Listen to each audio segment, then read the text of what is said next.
Cassim, tu nous emmènes dans le passé avec un nouveau jeu qui vient de sortir qui s'appelle Flight Simulator. Allez, c'est parti. Alors oui, Flight Simulator, j'avais envie de vous en parler parce que derrière ce nom, disons-le tout de suite, c'est un jeu un peu de niche parce que c'est une simulation d'avion qui intéresse une communauté très spécifique qui existe depuis très longtemps, mais voilà, c'est pas le jeu le plus populaire du monde, mais il est pourtant super important pour l'histoire du jeu vidéo, puisque déjà c'est l'une des plus vieilles franchises qui existent aujourd'hui dans le jeu vidéo. C'est aussi une des plus vieilles franchises du PC, puisqu'il date d'avant même Windows, attention. Non. Donc c'est vraiment très très vieux. C'est quoi la date ? Alors la date, justement, ça va être intéressant. Le premier Flight Simulator de Microsoft, il est sorti en 1982, mais c'est pas le premier épisode de la franchise. Ah ouais. Oui, vous allez voir. Oui. On dirait une interface Minitel. Oui, tout à fait. Donc là, vraiment, c'est Microsoft Flight Simulator 1.0 qui est donc sorti en 1982. Mais il faut savoir que ça, c'est la première version de Microsoft. En réalité, les développeurs, ils avaient déjà sorti un simulateur de vol avant, qui s'appelait déjà Flight Simulator, mais qui était sorti chez Apple, sur Apple II. Non. En 1979. Donc vraiment une très très très vieille franchise. Microsoft, ils ont vu ça, ils ont dit on veut avoir notre propre licence de jeu de simulation. Donc déjà à l'époque, ils ont pas fait un rachat directement, mais ils sont allés les voir, ils ont dit maintenant vous allez développer pour nous. Et ça a donné Flight Simulator 1.0. Il faut savoir, et c'est aussi pour ça qu'on voulait parler de cette licence, ça a toujours été une sorte de benchmark technique. Là, ce que vous voyez à l'écran, c'est une prouesse technique. Alors ça se voit pas trop comme ça. J'avoue qu'il y a 4 lignes de texte, ça ne semble pas ouf. En fait, il faut savoir, si vous vous souvenez de l'époque dans laquelle ce jeu est sorti, vous aviez donc les PC d'Apple d'un côté, et de l'autre vous aviez les PC de IBM, en tout cas les machines d'IBM. Et justement, le marché des machines IBM s'est ouvert à d'autres constructeurs, ce qu'on appelait des PC compatibles IBM. Et pour savoir si ton PC était compatible IBM, pour la certification, ce qu'ils utilisaient, c'était justement de savoir s'il faisait tourner Flight Simulator. Donc le jeu servait à certifier contrôle qualité un peu. Quoi. Un peu de contrôle qualité, exactement. Donc ça a vraiment, déjà, dès le premier épisode, ça a marqué le côté benchmark, on va dire. Et là, ce qu'on voit du cockpit, c'est ce qu'on voyait en jeu. Parce que là, c'est un message un peu d'intro pour sélectionner son départ. On voyait un avion à un moment ou pas? Alors, dans celui-là, je ne crois pas, justement. Je crois que c'est une nouveauté alors, je dois avouer que celui-là, j'y ai pas joué. En 82, tu jouais pas déjà? Non, je n'étais pas né. Et j'ai joué à des jeux qui sont sortis avant que je sois né, mais pas celui-là. Mais après, donc on va passer un peu plus rapidement après sur les épisodes suivants, mais t'as Flight Simulator 2.0 du coup qui sort 2 ans plus tard en 1984 et qui ajoute le support de la couleur. Oh my god! Et on voit un avion. Avec un avion et attention, le support des codages des couleurs sur 4 bits en RGB. Attention, ça ne déconne pas. Et le support des joysticks et des souris. Donc vraiment là le neck le plus ultra quoi. Ça devient un jeu quoi. Mais quand même déjà les joysticks quoi. Du coup. Oui, les joysticks qui ont été. Les joysticks à la main. Ouais voilà pas le joystick. Pas les sticks analogiques, vraiment le joystick. Donc vraiment déjà, le manche quoi. Oui, en mode arcade. Mais justement on faire comme dans un avion quoi. Oui. Pour avoir le manche. Quelle année ça? Ça c'est 1984. Bon, tout de même, hein. Ouais. Et juste après, on va passer à Flight Simulator 3.0, qui est sorti en 1988 et qui, là, attention, supporte les hautes résolutions. Oh C'était la promesse de l'époque, ça? J'ai l'œil qui tique. C'est une haute résolution pour l'époque. Non, j'ai un peu peur, là. Ouais, c'est du 200p, c'est ça? Non, je sais pas. Alors oui, ils disent haute résolution, mais évidemment, c'est haute définition. C'est le faux ami. C'était du 640 par 200 pixels. J'étais pas loin, 200p quoi. Ouais, c'est pas loin. Je pense qu'aujourd'hui sur une montre connectée, si je ne m'abuse, il y a plus de pixels que ça. Ah bah oui, c'est sûr. Pour vous donner une idée Ah là là. on peut compter les pixels. Conception de l'avion expérimental. Mais ça avait pas l'air drôle. Genre... Bah non, alors, ça n'a jamais pour le coup, ça a jamais été ça a vraiment toujours été un simulateur. Donc alors, les gens peuvent s'amuser dessus.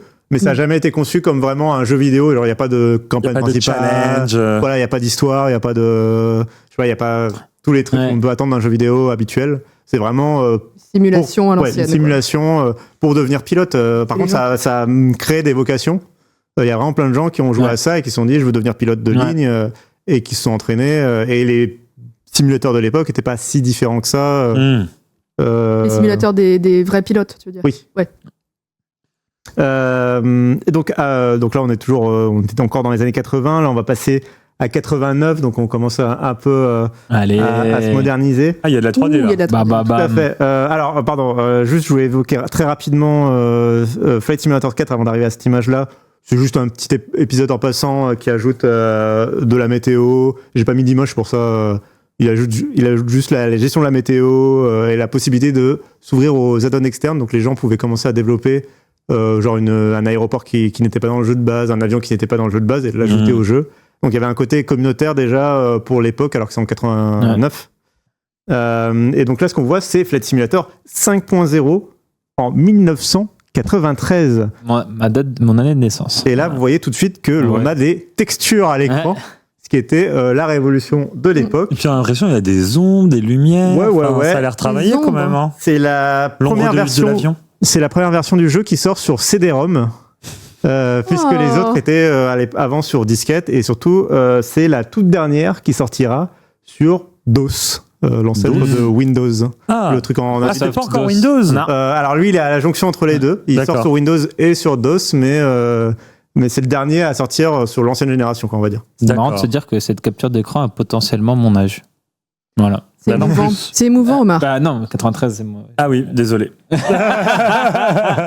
c'est vraiment là, je m'identifie à... Ouais, par contre, elle est plus jeune que moi. Ouais. Là, j'ai les boules.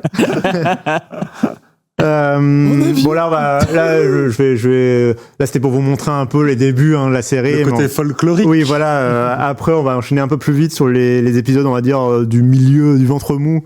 Donc on aura Microsoft Flight Simulator for Windows 95. Alors là, on commence à tomber dans les noms de produits. On dirait Minecraft. Chez Microsoft, c'est grosso modo le même que celui d'avant en termes techniques, quoi. Ils ont juste fait un portage pour Windows 95. Il faut savoir que Windows 95, c'est un gigantesque succès. C'est ça qui va faire que Windows va devenir le monopole qui va rester jusqu'aujourd'hui.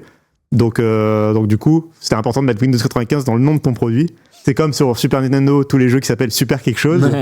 Là, c'est Microsoft Flight Simulator for Windows 95 pour que les gens puissent savoir, ok, ça c'est celui que je veux. En réalité, c'est le même que le précédent, mais du marketing. Oui, exactement. C'est du marketing plutôt bien trouvé. Et du coup, de fait, c'est le premier à ne pas sortir sur DOS, puisqu'il est fait pour Windows 95. J'aime bien quand ils ont fait l'effort sur genre 4 bâtiments. On dirait les débuts de Google Earth aussi. La 3D arrive dans Google Earth. Il y a deux monuments. Donc juste après, on aura... Et là, vous aurez remarqué aussi qu'on est passé sur... on a retiré les numéros, les nombres d'épisodes. On est passé sur des années.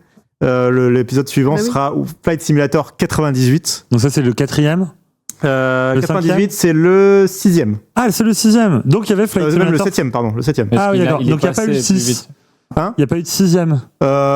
Il n'y a pas eu de 6e. Ok. On est passé à Flight Simulator for Windows 95 et après Flight Simulator 98, qui est sorti en 97, bien sûr. Parce que en réalité, la logique, c'est qu'il sort en fin d'année, et donc c'est pour l'année suivante. Donc c'est Flight Simulator 98, soit l'année où on a gagné la Coupe du Monde, en tout cas pour les Français. Allez, tu répètes beaucoup trop souvent que t'es franco-belge, t'es belgeo-marocain pour pas me tacler. Fallait y penser avant. Là, c'est le tout premier à gérer les cartes graphiques d'accélération 3D. Avant, il y avait déjà de la 3D, mais il n'y avait pas des cartes dédiées dans les PC qui servaient à ça. C'était le processeur qui s'en occupait. Là, on commence à voir arriver les cartes 3D dans les PC, donc les ancêtres de nos GeForce et Radeon. Et donc, c'est la première aussi à gérer DirectX. Et donc là aussi, on a ce côté benchmark technique.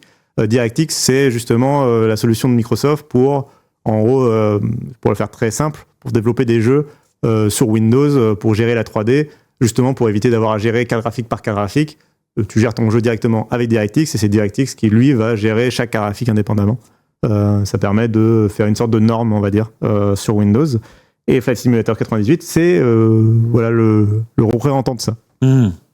Donc après, on a Flight Simulator 2000 et vous allez voir que même l'esthétique commence gentiment à se moderniser. Très gentiment. Et ça c'est celui on commence En fait, vraiment... ce qui fait mal, c'est la texture plate du sol. Ouais. Ça, c'est dur à accepter. Hein. Aujourd'hui. Aujourd'hui, remets-toi dans le. à l'époque, je sais pas si on acceptait. Si, on s'acceptait très très bien. Pour être retombé sur des jeux d'époque. Les textures de Mario 64, le sol il est pas beaucoup plus détaillé que ça. Oui, bien sûr, mais après c'est qu'en fait il jouait le parti pris du côté photoréaliste, donc tout de suite c'est plus risqué quoi. Ouais, bien sûr. On dirait les tapis pour les enfants. Exactement. Avec les routes. Je pense que les gens se concentraient à l'époque sur vraiment l'avion, et là pour le coup tu vois d'épisode en épisode l'avion qui devient de plus en plus net, on va dire, fin dans sa modélisation. Et ça, je crois que c'est celui avec lequel je crois que la seule fois où j'ai joué à Flight Simulator, ça doit être celui-là. J'ai un pote, il est toujours extrêmement fan, mais en tout cas, il l'avait chez lui quand je crois que c'est celui auquel jouait mon père. Ouais, bah là, on commence à arriver. Alors, des souvenirs qui remontent. Le suivant va peut-être commencer à te convaincre en termes. Alors, on va rester sur la texture plate, mais un peu plus de sophistication. C'est Flight Simulator 2002.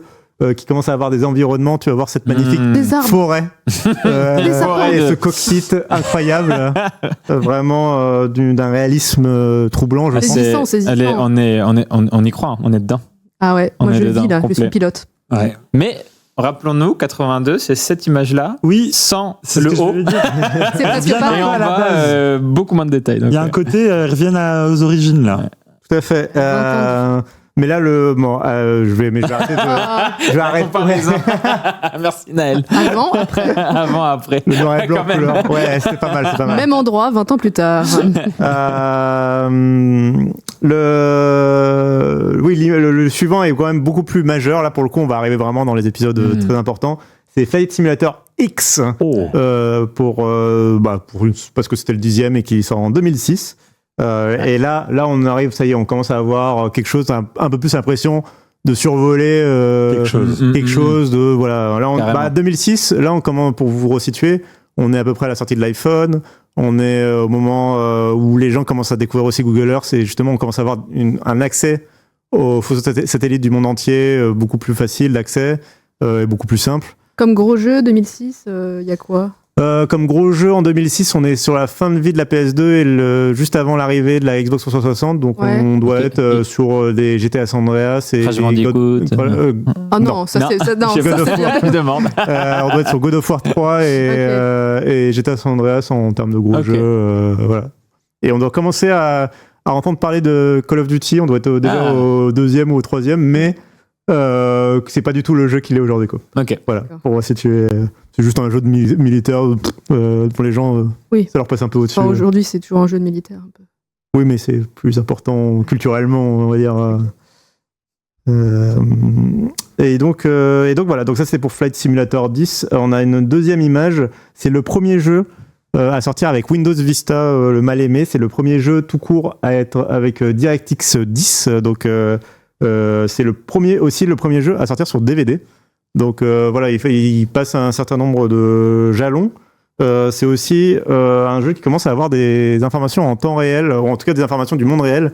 Vous avez par exemple accès à la météo avec Navtech, ou à des données géographiques, on va dire, genre l'infotrafic et ce genre de choses, pour gérer un peu les environnements.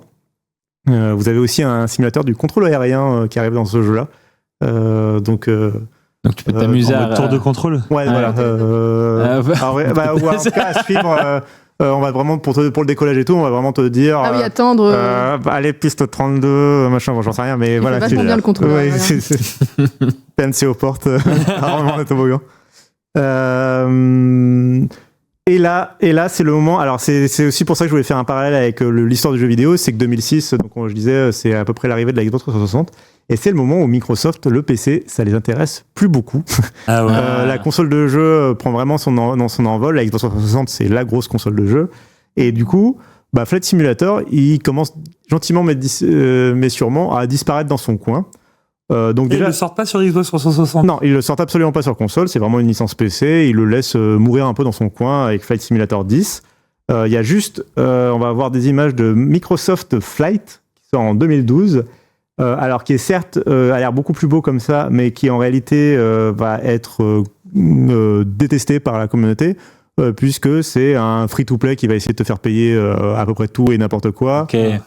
C'est un jeu aussi qui va t'obliger à installer Games for Windows Live, qui était une sorte d'add-on que personne ne voulait à l'époque, tu devais payer un abonnement sur PC pour jouer. Mais c'était ça a vraiment pas marché du tout. Il a dû flopper. Hein, oui, oui, ça. Alors le jeu a floppé, l'abonnement a floppé, tout a floppé. Et du coup, Microsoft va complètement abandonner la licence. Là, on est en 2012, hein, et on n'entendra plus parler avant qu'une équipe de Français, des Bordelais, de Bordelais, tout à fait, du studio Asobo, reprennent en main la licence pour un Microsoft qui est beaucoup plus ambitieux en 2020. On va passer à Flight Simulator du coup 2020. Là, il a perdu son numéro, il a tout perdu. C'est juste Flight Simulator et on précise entre parenthèses 2020 histoire de préciser quand même que c'est de cette version-là dont on parle. Et là, on va passer normalement sur des vidéos. Et vous allez voir que c'est quand même beaucoup plus impressionnant puisque là, on passe au Flight Simulator qu'on connaît aujourd'hui.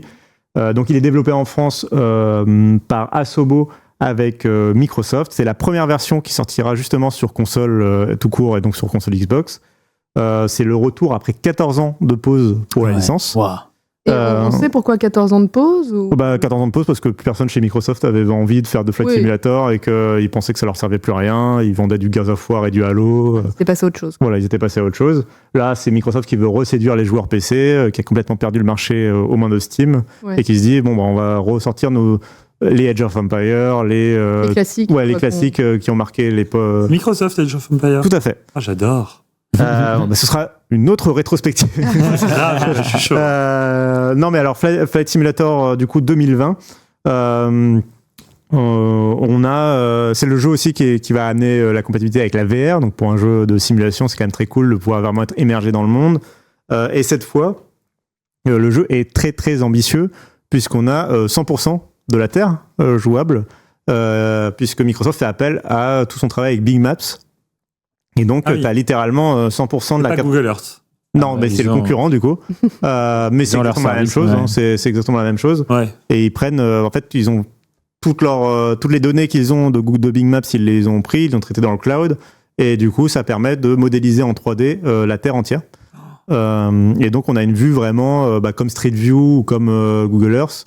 Du monde entier. Du coup, tu peux vraiment partir de à peu près n'importe quel aéroport, voler en 3D.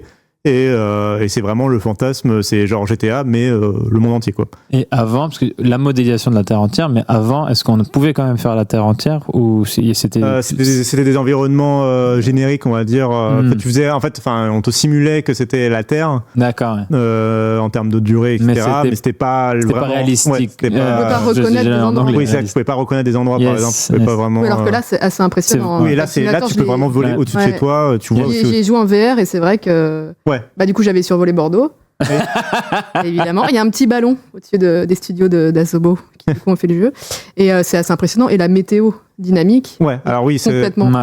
C'est peut-être la météo la plus belle qu'on ait vue dans un jeu vidéo. Les nuages et tout ça sont complètement réalistes. Le 2020. Ouais.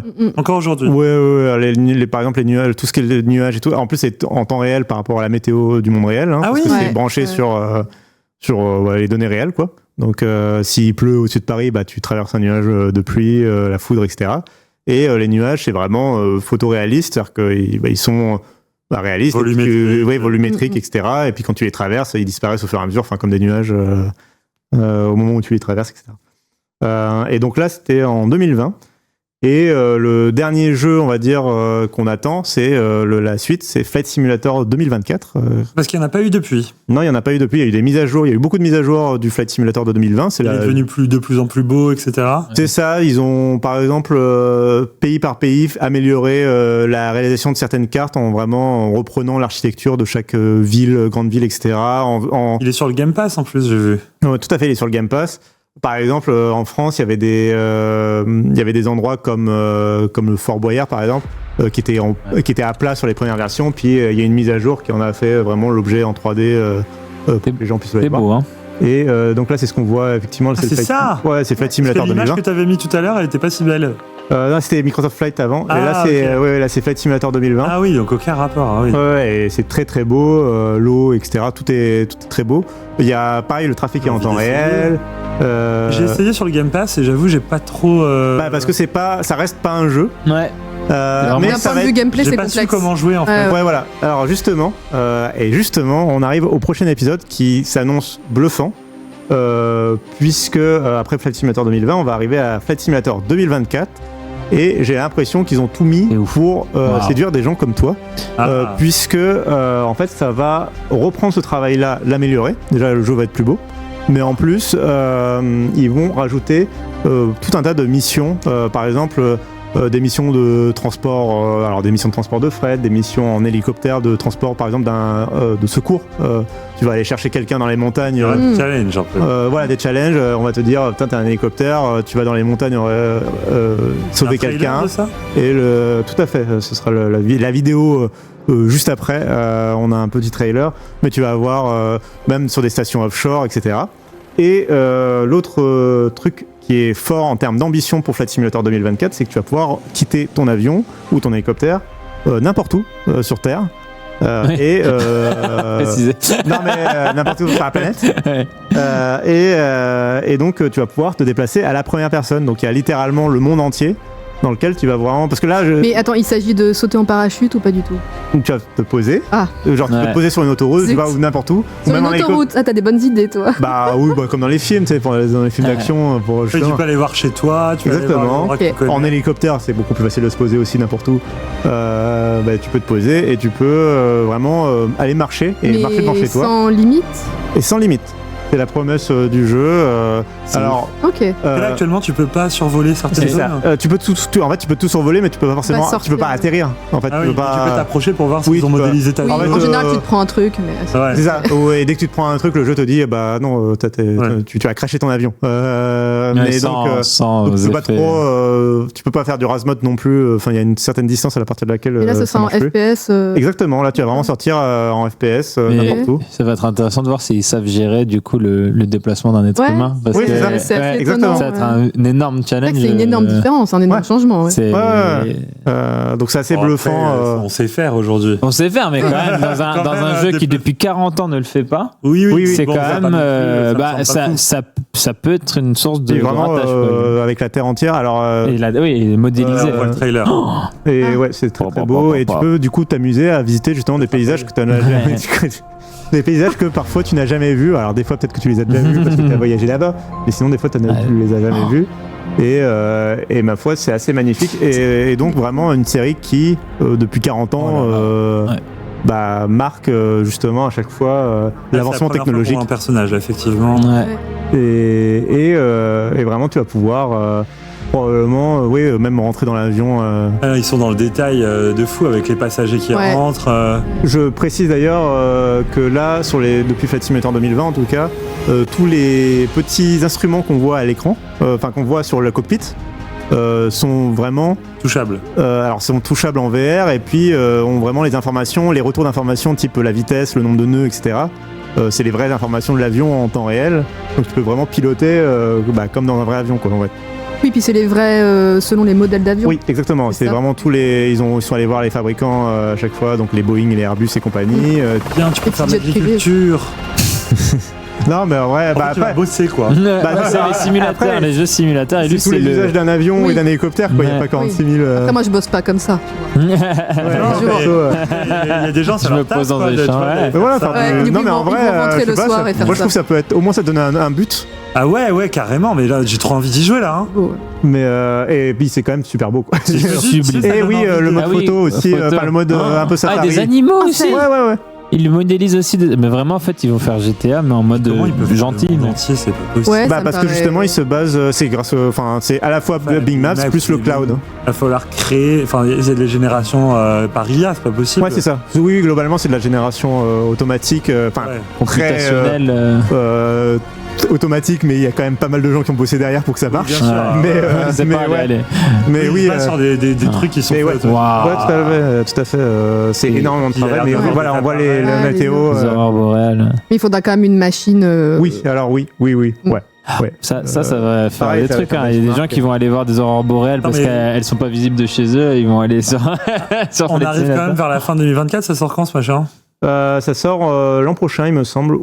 Flight Simulator 2024 sort en 2025. Comme la dernière, une autre génération. Non, c'était l'inverse. C'était l'inverse. Ah, on n'a pas la date de sortie en fait. Ils font n'importe quoi. On n'a pas la date de. Mais attends, ils vont l'appeler 2025 alors. C'est ça. Peut-être qu'ils vont l'appeler 2025. J'espère pour eux parce que sinon. Ça sort. Alors je me corrige tout de suite. Novembre. Ça sort en novembre, tout à fait. Il y a Roseau qui plie. Oui. My bad, je n'avais plus la date sous les yeux. 19 novembre, c'est bientôt.